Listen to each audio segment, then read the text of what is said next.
Usa sa tabang nga gihimo sa LGU Kidapawan City sa mga hog raisers mao ang pagtagano og pondo aron ang gobyerno na mismo ang mupalit sa mga baboy nga wala pa maapektuhi sa ASF apan nasulod sa 500-meter radius sa ASF affected areas. Matod ni Dr. Eugene Gornes, ang City Veterinarian sa Kidapawan, nagahin og 1 million pesos nga pondo si Mayor Jose Paulo Evangelista alang sa hog buy sell program. 140 pesos ang presyo sa matag kilo sa baboy nga paliton sa LGU apan gikinahanglan nga makakuha sila og certificate nga negatibo kini sa ASF. Ang sealer gikan sa City Vet nga nakuhaan na adunay resulta sa blood samples og wala kini sintomas sa makamatay nga sakit. Usa lamang kini sa mga inisyatibo nga gihimo sa LGU Kidapawan aron dili malugi ang mga backyard hog raisers.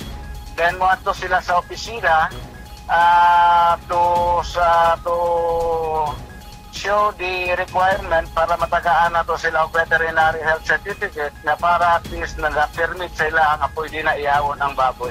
Sa record, 36 milyones na ang danyo sa ASF sa Cotabato Province. 45 ka barangay sulod sa 7 ka munisipyo ug syudad sa Kidapawan ang apektado na og 3,500 na ang mga baboy nga na-depopulate. Muna ang latest nga report nga niabot sa opisina is 3,507 heads, no? Og ang iyang total value 6,651,500 pesos.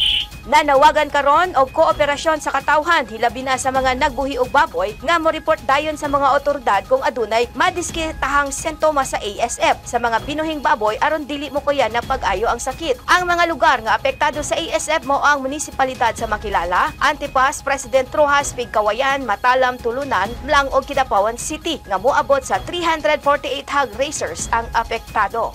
Itong mga nag-positive ma'am, automatic o kinagibuhat ni sa mga naanas munisipyo, no? O katong mga nagapakita o mga clinical signs na ay ASF, automatic ipopulate na siya o naatay mga solving within the 500-meter radius, kinahanglan po populate siya ma'am.